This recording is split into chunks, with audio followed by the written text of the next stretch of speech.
Hello there, Sagittarius. Welcome to your October 2019 tarot reading. It has been a while since I did a reading for you guys, so I'm really happy to be able to catch up with you all. I hope you all are doing well, and I apologize for my absence for the past few months. I hope that this reading resonates with you, that it also helps you navigate the energies. So, let me talk about what I sense when I was shuffling out the cards, okay, and then we'll talk about this spread. Needless to say, I feel like this spread is very, very focused on all the important love relationships in your life, okay? And I feel like we have four people here, like four court cards indicating people. And we have water signs, earth signs, and air signs. So you're dealing with a lot of people. And for some of you, you might be dealing with all three of them. Others, you might be dealing with facets of each of these characters.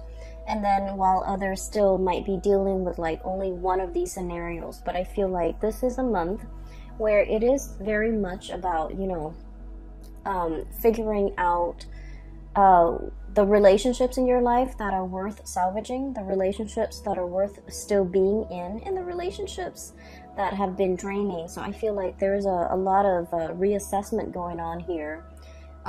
You know, Libra is about the balancing scale, and as we head into Libra season, I feel like the imbalances, unequal give and take, lack of reciprocity in relationships and in all partnerships, in all of our communication with another person will be very evident.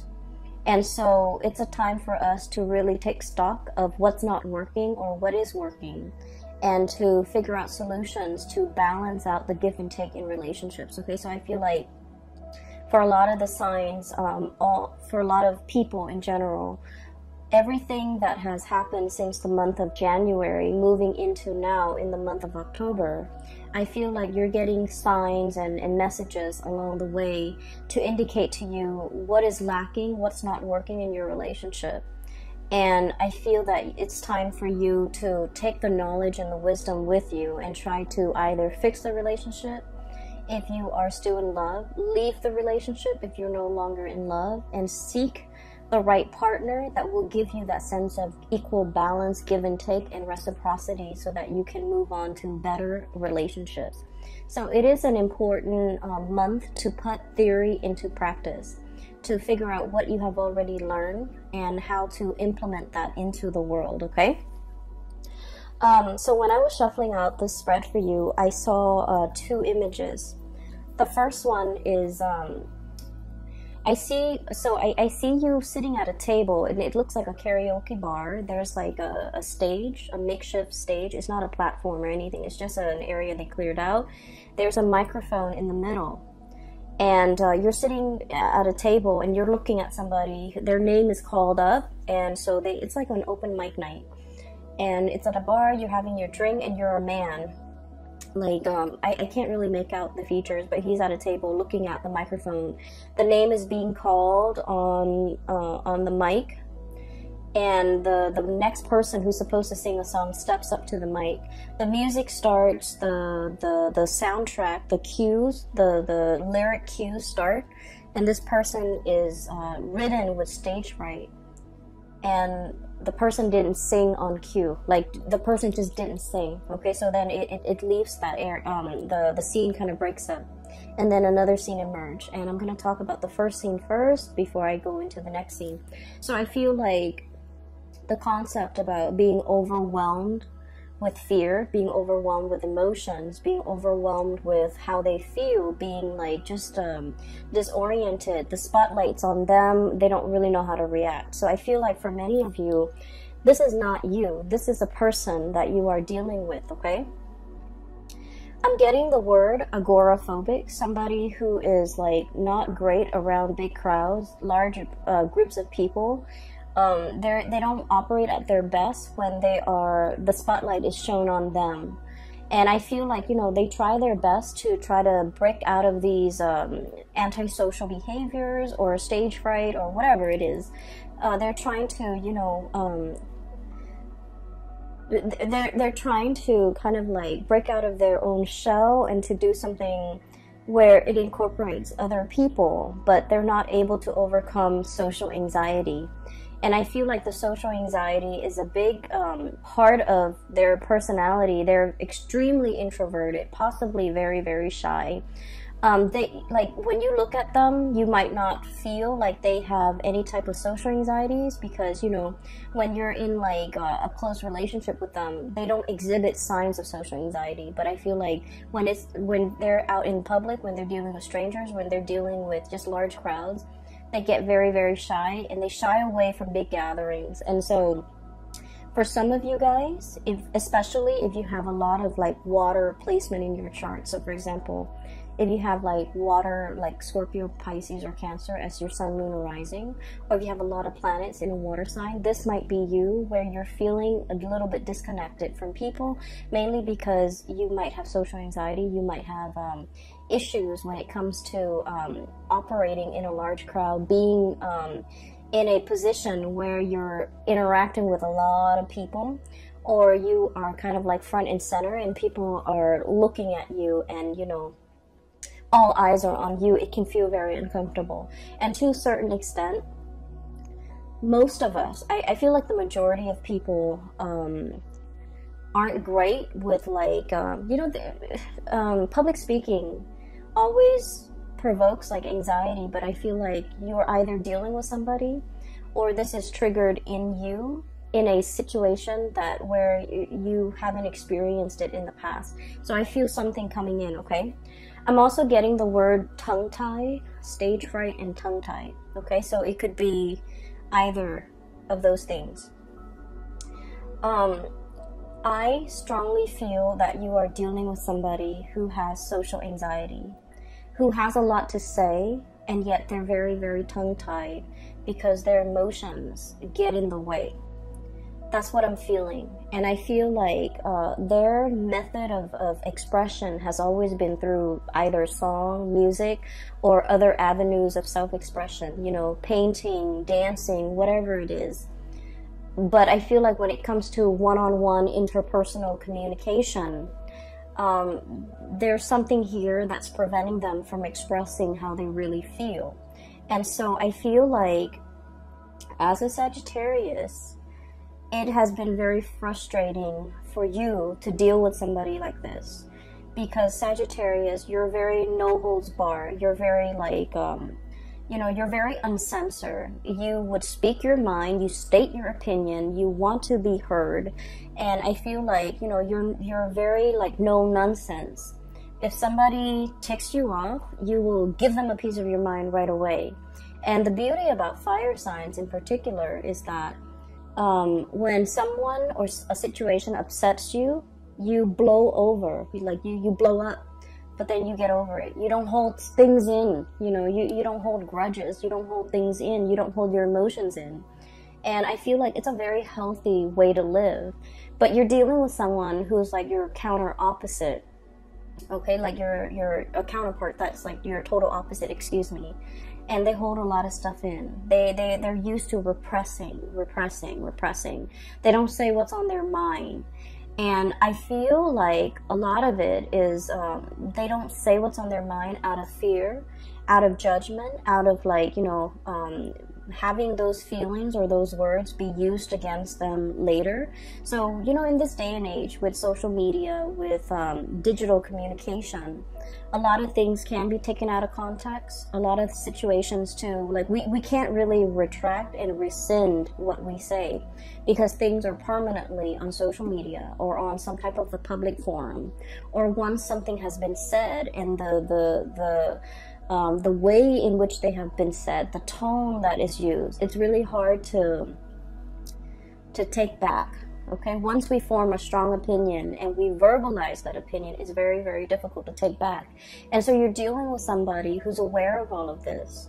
And so they're very calculated when it comes to the things that they say, how they communicate, what they communicate, and who they communicate these messages to. And from your perspective, you might feel like, oh my gosh, they are so cowardly. They are so they are so censored, they are so repressed, they are so scared, they don't know what they want. And so you run through the gamut, like these myriad of reasons why somebody or the other person might not, you know, express how they feel. But I feel like yes, they might be all of those things, but the important thing is that they have been repressed for a very, very long time. That was like a survival mechanism. That was how they dealt with grief. That was how they dealt with changes. And that was like, it's purely survival, okay? I don't blame people when they do things on a purely survival basis. Even as an adult, you know, we're conditioned to behave a certain way. And so I feel like it's hard for you to understand this person.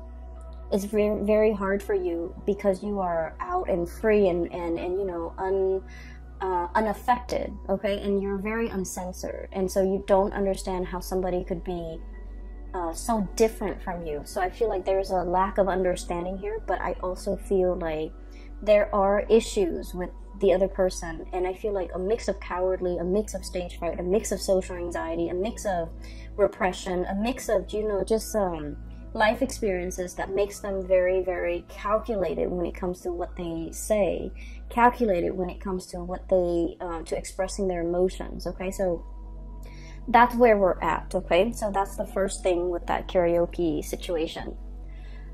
The second image that I'm seeing here is, I have this little boy, he's wearing a raincoat and his little backpack, and it's like in the morning, and it's kind of drizzling outside, and he's waiting for the school bus, okay? So he's about like 5 or 6. He's waiting for the school bus. The school bus is supposed to pick him up in front of his house, but he's in the porch because it's kind of sprinkling. And he's debating, you know, I don't want to go to school today. Kids are mean to me, or, you know, I just don't want to go to school today. I don't want to be in school. It's kind of rainy. I'd rather be home. I'd rather like, and I don't feel that great. And I feel like he doesn't feel that great. It's the weather affecting him. But, you know, children, they can't really verbalize these things. So he's just like, I feel crummy. I want to stay home today. I should tell mom that I don't want to go home. So he's like running through these thoughts in his mind. And then he's like, I don't want to go home. I don't want to go home. I don't want to go to school. I don't want to go to school. I want to stay home. And then he's still deliberating in his mind. Should I go back in and tell mom I don't want to go to school? And then just then the bus comes and the bus door opens and he's like, I don't want to go to school. Should I just go back inside and tell mom? And then he finds himself walking towards the bus. And then the door closes and the bus takes off because he took too long. Okay, so I feel like, once again, this could be you or another person that you're dealing with. And I feel like it's a situation where it's uneasy. You have like a gut reaction or a gut instinct on what you should do. Right? Like you might have a disaffinity for something, like a lack of liking for something, or an aversion to something, or like just a repulsion towards something. And then you're trying to rationalize, like, why do I feel this way about this person? Why do I feel this way about this situation? And I feel like your intuition has been right. Your intuition is telling you, you know, that might not be the right person for you. That might not be the right situation for you. And crisis averted, because I feel like at the end of the day, the door closes. He missed his bus, but he gets to stay home. And so in a way, it's sort of like a situation that can be a self-fulfilling prophecy as well. Okay, taking too long to make a decision. First of all, do I go to school or do I stay home? Taking too long to make a decision, and then at the very last minute, the decision is made for you. That option is ruled out for you. And so inaction, I feel, is as dangerous as like lack of action, or doing something where your heart is not 100% committed in it. It can lead to failure. Does that make sense? Because I'm feeling like there's a self-fulfilling prophecy. It's something that you're just like, oh, it's doomed to fail from the start. I'm just going through the motions to do it, but it's doomed from the start. And because you're half-assing it, and because you're like just going through the motions, and because you're also injecting a lot of just self-defeating negativity into a situation, it fails. And I honestly feel like this is not you, Sagittarius. This is somebody that you're dealing with, where they're like constantly mired in a very, very negative mindset. they don't look at the end goals. They don't look at, you know, pushing themselves past their limit. They let fears and discomfort gets the best of them. They don't challenge themselves. They're not inspired to be a better person. They're not, you know, grasping for these high ideals. So then whatever they do inevitably flops. And you might have witnessed this. You might have been, you know, dealing with them when they go through life and making these decisions. And it's like, it's the hardest people for a Sagittarius person to be around are people who are very, very negative, okay? I feel Sagittarius people are the most optimistic, are the most carefree, are the most like, you know, it's gonna work out, like just fearless people that I've ever encountered. And I feel like you're dealing with someone who's a naysayer, who's very mired in negativity, who's constantly like, they do things and they're just like, oh, it's not going to work out. So they give up even before they even try. They give up even before the situation started, or they shut something down before it has an opportunity to get off the ground. And you're realizing it now. You're realizing that energetically they are affecting you, okay?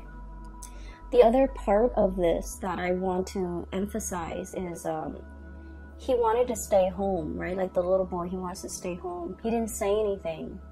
And then I feel like there's something here about, you know, tongue-tied, not being able to speak, not having the right vocabulary, not feeling fearful, feeling afraid, feeling censored, okay? So those are the key words as we head into this month, and hopefully these messages will provide a lot more clarity for you when you're dealing with with another person that behaves this way. So right off the bat, what I'm feeling is this is a month of major communications, okay? And especially as it relates to like feelings, emotions, being like where things are kind of laid bare. They're out in the open. They're happening very fast.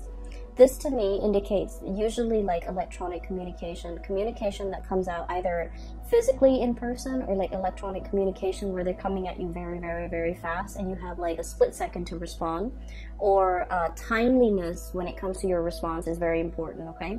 So there's a lot of communication here. If we're looking at this situation, I feel like if in the past there has been a channel of communication that has been blocked, where you feel like you have to literally pry the answers out of the lion's mouth, okay? You have to like literally like pull out answers, command answers, or like demand it from another person.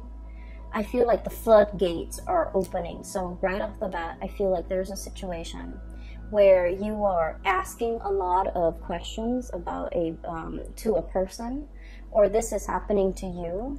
And I feel like for many of you, if it has been, you know, the past few months of like constantly communicating with someone, wanting clarity, wanting like certainty, wanting something solid and concrete, I feel like the floodgates are finally opening because you have been dealing with somebody who is very tongue-tied, who's very afraid, who is very calculated in the way that they communicate, in the way that they speak.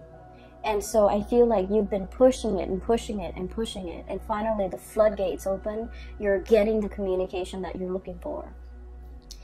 What we have here is a really, really beautiful situation. We have here the Ace of Cups, and this is denoting to me new love, okay?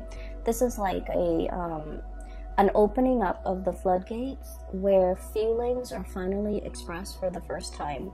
You definitely have somebody who's coming into the picture, coming forward to make you an offer.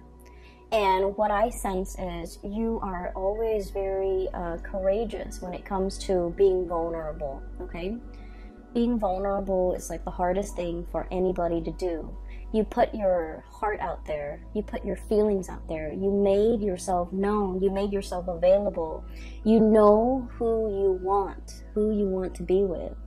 And you have made that very, very clear from day one. I'm not playing games. I want this, and this is all that I want. And I feel like because you have been adamantly pursuing it, there's definitely somebody coming into the picture for reciprocity, to reciprocate this outpouring of love. Somebody who's very touched, who's very like, they might have been guarded in the past, but now they're in a position where they trust what you have to say, they trust your emotions, they trust your feelings, and they're still very much shy and trepidatious about making this big leap towards you, jumping in the water, you know, enjoying this relationship even. But they're making an effort, okay? So I feel like it's slow, but it is very steady. And then I also feel like there was a situation in the past where somebody was too strong with their emotions, and I feel like they were too strong, too direct, too fast, too soon, and I feel like the other person got really scared. And they've had some time to mull things over, and now they're coming back in to reciprocate, to have this conversation, to talk about things, to offer you, you know, they might say like, well, wait a minute, you're coming a little bit too strong, but I do like you, and I feel like, you know, let's take it slow. So I feel like there's somebody here who's wanting to slow things down, not because they don't feel the same way, but because they're rational. And I feel like, you know, they want to, they don't want their emotions to get the best of them, okay? It's not a bad thing to slow things down, but I definitely see a situation where there is tremendous outpouring of love, and you're going to get that reciprocity between you and another person.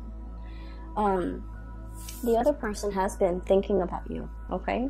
We have here deep in contemplation when it comes to matter of the hearts, the Queen of Cups. Deep contemplation. How's this going to work? How's the future going to look? How are we going to work together as a unit? Where are we going to live? What are we going to do? How do we navigate each other's energies? How do we live in the same space? How do we share resources? This is like serious contemplation, okay? The Queen, she's rational. And in this situation, I do feel like you're dealing with someone who is very mired in their emotions for you. Like it runs very, very deep. This is someone who's very, very maternal or paternal. So they have like a parental energy about them. They might have children. They might be I'm seeing somebody who like really knows how to take care of another person. They don't enter relationships unless it's the long haul. So they might have, you know, dated only like a few people, okay? And so when they date, they think about long term. They think about, you know, the marriage, the engagement, the house, the kids, the happily ever after. They don't rush into a situation just to see what happens. If it doesn't work, then, you know, we'll separate. They don't do that. They don't play like that. And so I feel like your direct energy might intimidate them, might scare them, and it might even make them feel like you're not here to stay.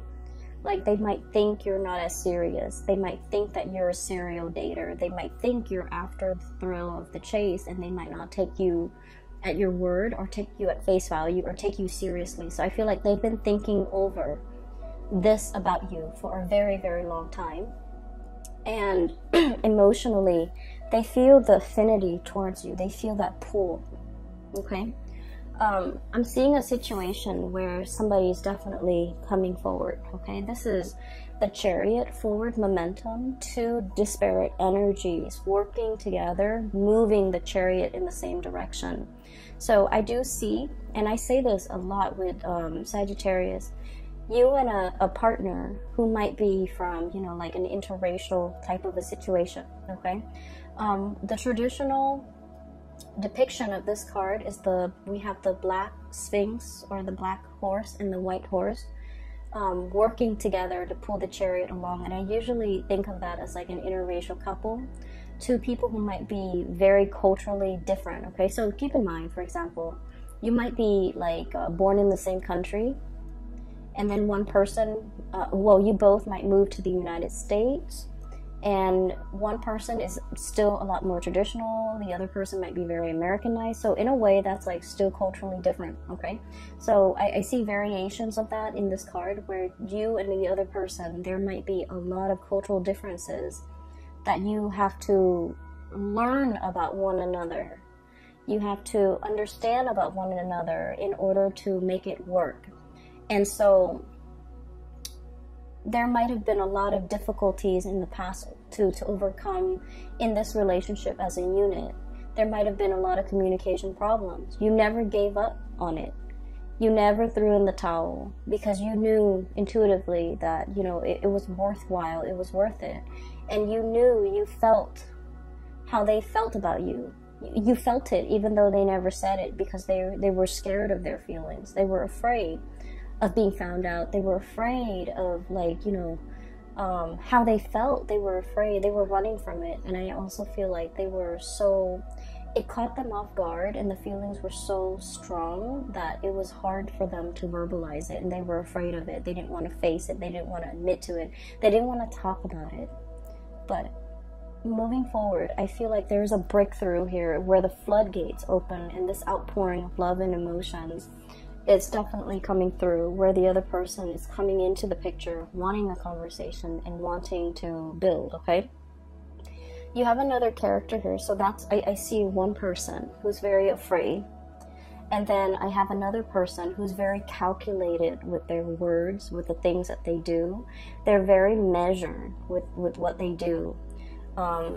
So this is one person here, and I see another person. And this person shows up here as the King of Pentacles, okay? It doesn't matter. I'm not reading the signs anymore because I feel like you have crossovers. You have people with so many astrological placement that the signs, sun sign or moon sign or rising sign, it doesn't even matter anymore. But what I have here is the King of Pentacles. This is someone who's very, very hardworking, okay? Like, they have worked very, very hard for everything in their lives, okay? This wasn't somebody who was born into wealth. They didn't have a trust fund. They didn't have a large inheritance from their deceased, you know, family members. They worked out in the fields. They might have callous hands.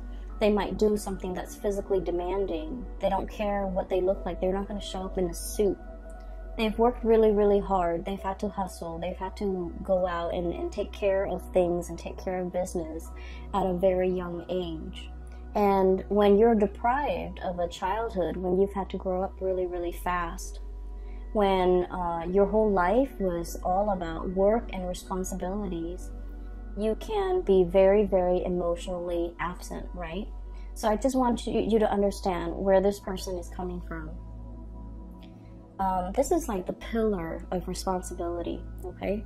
This is somebody who make a lot of sacrifices for the greater good. This is also somebody who really craves stability. They crave predictability. They crave hard work. They crave an opportunity to prove themselves. And so just imagine you're dealing with someone like that, and when they look at you, you're hot, fiery, and passionate. You're very unpredictable. You're very uncensored. You're very no holds barred. You're very impulsive as well, I feel. But you're so lucky because your impulses don't get you in trouble. But Aries do, and I feel like to a certain extent, Aquarius and Leo, their impulses, you know, and Pisces, their impulses often get them in trouble. But I feel like you're ruled by, you know, Jupiter, which is the planet of luck. You have a guardian angel, and you never get yourself in sticky situations for very long. There's always an out for you.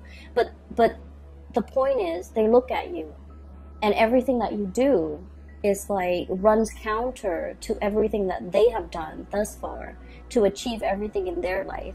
So they look at you as a wild card. They look at you as kind of like, it's exotic and fun and exciting and passionate, but it's unstable. That's how they perceive you. And so this is not somebody that enters situation, relationships, friendships, with like, you know, arms wide open. They're calculated with the things that they say. They're calculated with, you know, projecting outcomes. They crunch numbers. They think about odds and probabilities. And I feel like the odds of them going after you is very low, mainly because they feel like it's a wild card.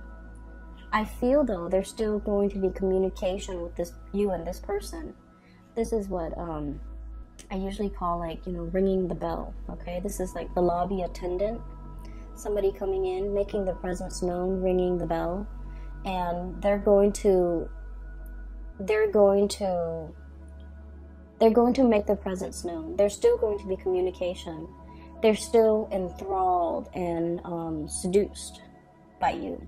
And I also feel like they're still very much like wanting that connection. But I do sense, and I'm not into, you know, telling you to change your behavior or anything like that in order to be with this person. I just feel like it's going to take some time.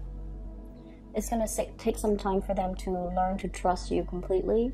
It's going to take some time for the two of you to work out your differences. It's going to take some time for this person especially to really open up. And in the meantime, the love, the affection, the chemistry is great. And the attention that you give them is really good for their ego. They really enjoy it. But I feel like there's a little bit more of a heart-soul connection here. But I also feel like you're putting a lot of work in this situation. It is time for you to kind of like step back a little bit and let this person come forward towards you. So don't take this burden upon yourself. Let this person share the burden. Let this person do the work. As soon as you realize that you can lay down these wands, you're going to know that, you know, this person is so reliable. They're going to pick up those wands and walk alongside you. So I feel like there's a situation here where you're pushing, and you might need to take a breather, take a step back, and they're going to start to come forward, okay? So don't do things out of just, don't do things out of that impulse of emotion, needing to show the other person, needing to prove to the other person. I feel like it's time for you to kind of like give this connection a little bit of a rest, because then you're going to realize that they're going to come in and reciprocate. What we have here is your ships finally coming into the picture. Okay. I see a lot of career success here for many of you. I mean, aside from this situation, I do feel like you're in a position where you're in a leadership capacity. You're leading people, you're teaching people, informing people. People are coming by to ask for your opinions, your ideas, and things like that. And so you're in a really good position professionally. You have been spending a lot of time working on this area of yourself, either bearing yourself from in work, or working on projects that really bring you a lot of joy and passion, like projects that are expansive, that are helpful to humanity, I feel, in some way, and just projects that you closely, your values and the values of the projects are closely aligned. And because of that, I feel like you're hedging, or you're on the verge of, you know, some major breakthroughs when it comes to your career. And because you're in this position, you have a lot of things going on. You have a lot of suitors in your periphery, and you have like, you're just, you know, in a very good space where your attention is not preoccupied, or is not, you know, scattered, and is not like caught up in some control situation where you want a certain outcome. I feel like you're in a very good, free, breathable space, and, you know, it's expansive. Because of that, I feel like energetically you're allowing the right people to come into the fold for you. You're making room for the people that want to reciprocate, and you're laying down these burdens as well towards people that are not in the picture for your greater good, or who are not willing to put in the time and the work and the effort. Okay, so I definitely see some major communication breakthroughs. The last card here that we have is the King of Swords, and the King of Swords is once again all the characters that you're dealing with, especially the two kings, King of Pentacles and King of Swords. These are not like emotional types of people. They might feel that you're very emotional, and they might feel like your emotions fluctuate, and so they want something a little bit more stable. And I feel either way, you have gone a long way when it comes to your maturation level, when it comes to emotions, when it comes to work, when it comes to your ability to kind of like control your impulses, control yourself. And I feel like that makes it a lot easier for them in their interaction with you, in their communication with you, to be able to, you know, have like a conversation and feel like they can express themselves, and feel like you're to finally understand how sincere you are. Even though you say things, you're not like other people where they just say things that they don't mean.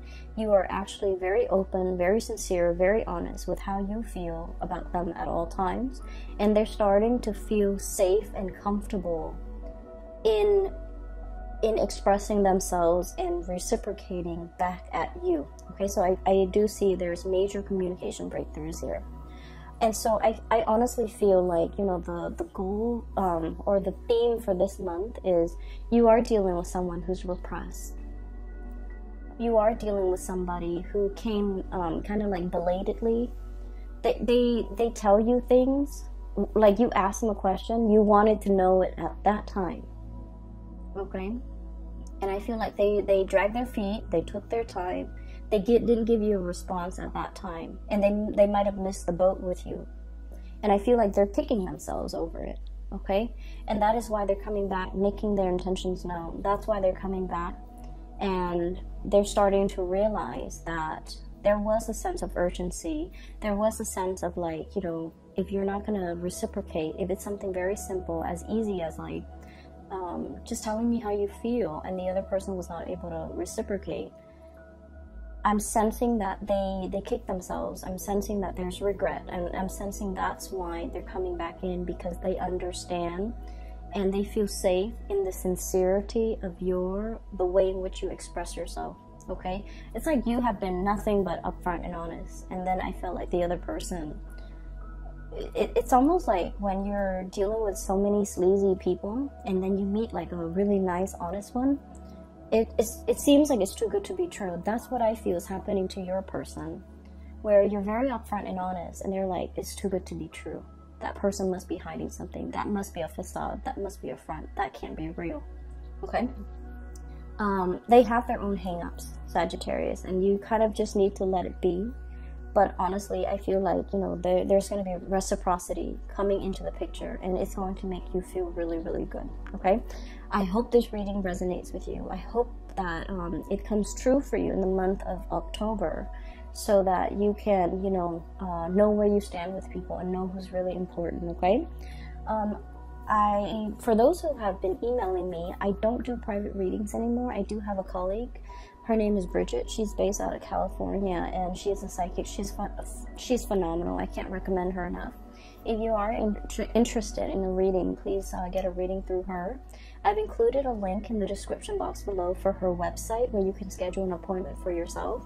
I do wish you all the best, Sagittarius, and best of luck with everything, okay? I'll talk to you guys soon. Bye-bye.